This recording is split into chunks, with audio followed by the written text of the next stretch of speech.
નમસ્કાર દોસ્તો, મારું નામ છે ફાલ્ગુન ડાબી. તમે બધા જ લોકો જોઈ રહ્યા છો ફાલ્ગુન ડાબી ઓફિશિયલ યુટ્યુબ ચેનલ. અને આજના વિડીયોમાં તમારા બધા જ લોકોનું હું હાર્દિક સ્વાગત કરું છું. દોસ્તો, વાત કરવાનો છું એકદમ સત્યની, કડવા સત્યની. એ છે વ્લોગિંગનું સત્ય. ઘણા બધા લોકો મારી પાસે પ્રશ્ન લઈને આવ્યા હતા. ઘણા બધા પેરેન્ટ્સના પણ પ્રશ્ન છે કે અમારા બાળકો વ્લોગ જોવે છે, શું કામે આ બધા લોકોને વ્લોગ દેખાડવામાં આવે છે અને ખરેખર હકીકત રીતે શું સાબિત કરવા માગે છે. દોસ્તો, વ્લોગિંગ દુનિયાની સૌથી ખરાબ બાબત હોય છે. એ સૌથી નીચલા દરજાની છે, સૌથી એકદમ નીચલા દરજાની છે માનસિકતા ગણવામાં આવે છે. અને એકદમ લાસ્ટ ક્વોલિટીનું, end of the quality content કહેવાને વ્લોગનું કન્ટેન્ટ કહેવામાં આવે છે. એનું કારણ શું? કારણ એ છે કે પોતાની લાઈફ છે બતાવે છે. કારણ એ છે કે એ એવું બધું બતાવે છે કે જે બતાવવા લાયક નથી. એક પેરેન્ટ્સનો મારી પાસે પ્રશ્ન આવ્યો હતો કે એનું બાળક છે એ રીલ્સ જ જોવે છે ને રીલ્સ એક ઓટોમાઇઝ છે, એનું કાંઈ અંત જ નથી. અને એમાં કેવી ક્વોલિટીનું, કેટલા સ્તરનું, નીચલા સ્તરનું કોન્ટેન્ટ બતાવાય છે, એનું કાંઈ અંત જ નથી. ફિલહાલ સૌથી વધારે કેસ છે સુસાઇડના આવે છે. એનું કારણ છે કે સોશિયલ મીડિયા. એક્સ હોય એ સમથિંગ ન દેખાડવાનો વિડીયો, ન શેર કરવા જેવા ફોટો છે વાયરલ કરી દે છે. અને એના કારણે ઘણા લોકો છે સુસાઇડમાં મળે છે. તમે મહિનામાં જોવો તો એવા બે પાંચ મુદ્દા હોય જ. સૌથી નીચલા દરજ્જાનું કોન્ટેન્ટ છે બતાવવામાં આવે છે. બાળકોને છે સૌથી ફેક કાર્સ બતાવવામાં આવે છે કે હું આ ફલાણું ઢીકડું. અને ઘણા એની કોમેન્ટ જોવે એને વ્યુઅરશિપની એજ જોવું તો મોટે ભાગે ટીનેજર્સ જ હોય, એનાથી કોઈ વધારે હોય નહીં. તમારું કન્ટેન્ટ કેવા લોકો કન્ઝ્યુમ કરે છે એ મહત્વનું છે. વ્લોગિંગની તમે કોમેન્ટ્સ જોવો તો સૌથી વધારે કોમેન્ટ્સ એ જ હોય કે જે એડલ્ટ હોય, જેની ઉંમર 18 વર્ષ હોય, જેની ઉંમર 10 વર્ષ હોય. કિડ્સ વધારે લોકો જેની ઉંમર 8 વર્ષ હોય. 8 વર્ષનો કિડ્સ એમાં કોમેન્ટ મારે કે હું તમારા વિડીયોઝ છે તમારા 3 વર્ષથી હું વિડીયોઝ જોઉં છું. હા, ઘણા તો મેં એવા કોમેન્ટ્સ પણ વાંચેલા છે કે હું તમારા વિડીયોઝ છે એ 5 વર્ષથી જોઉં છું. હું તમારો એટલો મોટો ફેન છું. હવે શું ફેન એવા લોકોના? શું એ લોકોની ઓકાત કે ખોટી પ્રોડક્ટ છે, ખોટી વસ્તુ છે? હું તો એમ માનું છું કે એ બધા નીચલા દરજાના કોન્ટેન્ટ છે, સૌથી લો ક્વોલિટીના કન્ટેન્ટ છે. શું એ લોકોની ઓકાત? એના ફેન ફોલોઈંગ શું એ ફેન ફોલોઈંગ? હા, ઘણા લોકો તો એને રોલ મોડલ માનવા માગે છે કે હવે એવા તો શું રોલ મોડલ કે જેને સરખી રીતે ચાલતા નથી આવડતું, જેને 2-5 શબ્દ સારા બોલતા નથી આવડતા, જેને પોતાના જીવનમાં પોતાની દિશા કઈ છે નક્કી નથી. સમાજને સુધારવા માટે નહીં પણ સમાજને બગાડવા માટે એ બધા લોકો પગલાં ભરે છે. હા, અને વ્લોગમાં બસ એ 2-5 વસ્તુ જ હોય કે એ કોને મળ્યા, એને શું કર્યું, એને શું ખાધું અને કઈ એની ઘરવાળી છે. હા, અને સૌથી વધારે વાયરલ કોન્ટેન્ટ એ જ કે બસ જો આ થોડુંક ગ્લેમર એડ કરી દો. હા, થોડીક નવી કાર ભાડે 500 રૂપિયા 5000માં લઈ કલાક પૂરતી અને વ્લોગિંગમાં તમે દેખાડી દો, એનો રિવ્યૂ કરી દો, લોકોને મજા આવશે. અને હજી તમે જો વ્લોગની ચેનલ જોતા હોય તો જેથી જતો સૌથી નીચલી દરજીનો કોન્ટેન્ટ બતાવવામાં આવે છે, સૌથી લો કોન્ટેન્ટ બતાવવામાં આવે છે.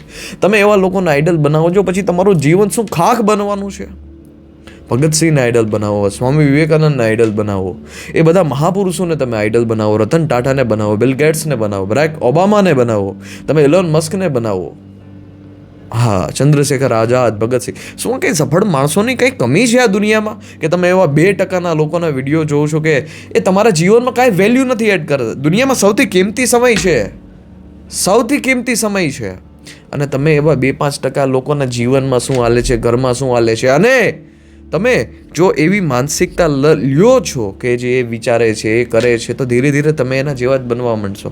એકદમ લો ક્વોલિટીના, એકદમ નીચલા દરજાના. હું તમને ગેરંટી આપું સાહેબ, ઉઠો જાગો, સ્વામી વિવેકાનંદની આ બુક છે ઉઠો જાગો, હિન્દીમાં અવેલેબલ છે, ગુજરાતીમાં અવેલેબલ છે, ઇંગ્લિશમાં અવેલેબલ છે. તમે જે કોઈ પણ લેંગ્વેજમાં એ પુસ્તક વાંચવા માગતા હોય અને જો તમારા જીવનમાં પ્રેરણા ના આવે, હું સાહેબ બોલવાનું બંધ કરી દઉં. ગેરંટીથી કહું છું, તમારા જીવનના આઈડલ સ્વામી વિવેકાનંદ ના બને તો આપણે બોલવાનું મૂકી દેવું છે, આપણે સ્પીચ દેવાની મૂકી દેવી છે. અસંભવ વાત છે સાહેબ. તમે મર્દ માણસ હોય જે જીવનમાં શક્તિની વાત કરે, જીવનમાં ઉર્જાની વાત કરે, એને તમે આઈડલ બનાવો. હવે એવા 2% લોકોને શું આઈડલ બનાવવાના કે જે પોતાનું જીવન પણ સારી રીતે નથી જીવી શકતા, સમાજને એક સારો સંદેશ પણ નથી આપી શકતા. વ્લોગિંગમાં શું થાય છે આજ તો થાય છે કે શું ખાધું ને શું ન ખાધું. હવે તમારા જીવનમાં શું એની વેલ્યુ એડ થઈ? કાંઈ નહીં, શૂન્ય. તમે એક લોક જોઈએ, તમારી 15 મિનિટ, અડધી કલાક, 1 કલાક બગાડી, તમારા જીવનમાં શું વેલ્યુ એડ થઈ? હા, એ તો એ પોતાનું કામ કરીને નીકળી જ જશે. હા, એને તો પૈસા મળવાના જ છે, પણ આ લો ક્વોલિટીનું કન્ઝ્યુમ છે એ લો ક્વોલિટીનું કન્ટેન્ટ કન્ઝ્યુમ કરવાનું બંધ કરી દો સાહેબ. તમારા બાળકોને તો ખાસ ચેતવજો. બાળકોને થોડીવાર રમાડવા ના પડે, બાળકોને થોડીવાર પાસે બેસાડવા ના પડે, બાળકોને થોડીવાર પરિવાર સાથે થોડી વાતચીત કરવા ના, તમારી પાસે ટાઈમ ના હોય, તમે એને ફોન આપી દો, એ રીલ જોવે. રીલમાં કેટલા નીચલા દરજાનું કન્ટેન્ટ બતાવવામાં આવે છે. હા, અને દુનિયાનું સૌથી ખરાબમાં ખરાબ રાક્ષસ હોય તો એ છે રીલ્સનો. હું સોશિયલ મીડિયાનો વિરોધી નથી, ખૂબ એનો ઉપયોગ કરો સાહેબ, સારી વસ્તુમાં ઉપયોગ કરો. વિવેક બિંદ્રાના વિડીયો જો, સંદીપ મહેશ્વરીના તમે વિડીયો જો, કંઈક શીખવા મળે એના વિડીયો જો. તમે લાઉત્સોની સ્પીચ સાંભળો, તમે ઓસો રજનીશની સ્પીચ સાંભળો. તમારી પાસે સમય હોય તો ધ્યાન કરો, શ્રી રવિશંકરનું તમે ધ્યાન કરો. હું મસ્ત તમને સુદર્શન કી રેકમેન્ડ કરીશ. તમારા જીવનનું સ્તર છે એકદમ હાઈ પીક પર, હાઈ લેવલ, હાઈ એનલ લેવલ ઉપર, હાઈ લેવલની એનર્જી ઉપર લાવી દેશે. હા, પણ સાહેબ શું એ 2% લોકોના જીવનમાં તમારે ચાખવું? તમારા જીવનમાં શું કંઈ છે નહીં જાણવા જેવું? તમારા જીવનનો બ્લોગ બનાવો ને. હા, કે તમે તમારા જીવનમાં શું કર્યું, તમે તમારા જીવનમાં શું ના કર્યું, શું તમારામાં ખામી છે. સાહેબ એ લોકોને જોવાથી કંઈ ફેર નથી પડવાનો, કંઈ ફેર નથી પડવાનો. સમુખના તમારા જીવનનું જે લક્ષ્ય છે એ લક્ષ્ય તમારા જીવનનું રૂટ છે, તમારા જીવનનો સમય છે એ તમારા જીવનનો સમય બચશે. હવે એવા 5% લોકોના લોગ શું જોવા, હા, કે જે કપડાં કાઢી અને શું એની જીવનમાં ચાલે છે એના કન્ટેન્ટ તમને બતાવે છે. ચેતી જજો સાહેબ. તમારા બાળકોને ખાસ કરીને ચેતવજો. અને આ હું ખાસ રેકમેન્ડ કરીશ કે બાળકોને આ વિડીયો બતાવજો સાહેબ, એનું જીવન સુધરી જશે. અને આ કંઈ કન્ઝ્યુમ કરવા જેવી વાત નથી. અને અત્યારે સૌથી વધારે વ્યુઅર્સ હોય તો એ છે બ્લોગિંગની ચેનલના વ્યુઅર્સ. શું કામે? કેમ કે જેને પોતાના જીવનમાં શું કરવું એ જ નથી ખબર, એને બીજાના જીવનમાં ઝંખવું પડે છે કે એ શું એના જીવનમાં કરે છે. શું તમારા જીવનમાં કંઈ ખામી છે? તમારા જીવનમાં કંઈ ખામી છે તો આ બુક વાંચી લ્યો, ઉઠો જાગો.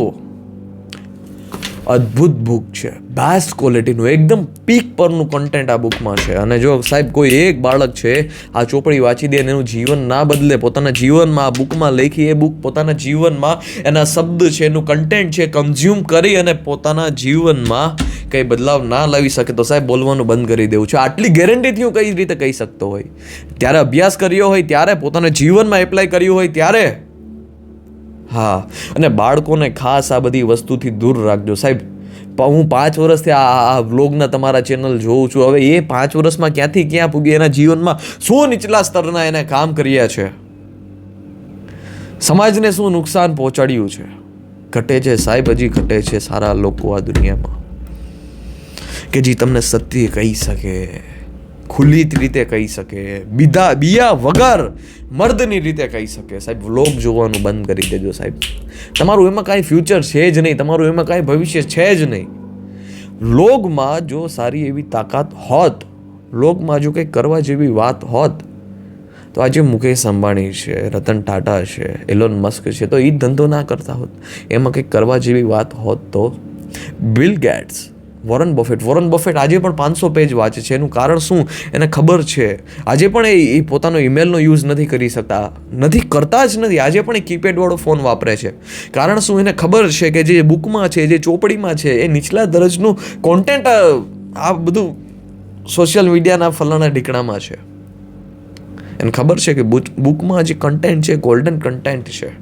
બુકથી જે શીખવા મળે છે એ વ્લોગમાંથી શીખવા નથી મળતું. તમે કોને મળ્યા, તમે ક્યાં જાવ, એનાથી શું ફરક પડે સાહેબ?